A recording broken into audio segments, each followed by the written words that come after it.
Good morning mga kamotovlog. Hinahanap natin ngayon yung pusa natin at hindi natin mahanapan. So pangalawang beses na to, nakita ko na may narinig ako sa may motor.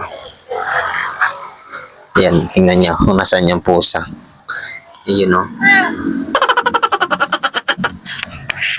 Kaya yatang sumama mag-travel mga idol. Ayun o. Sa loob ng motor.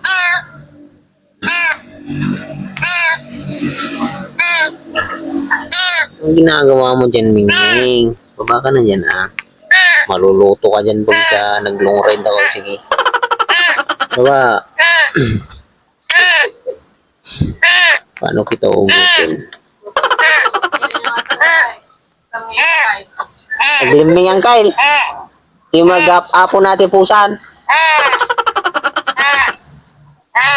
Mas nagugod ka nila tabi sa kain.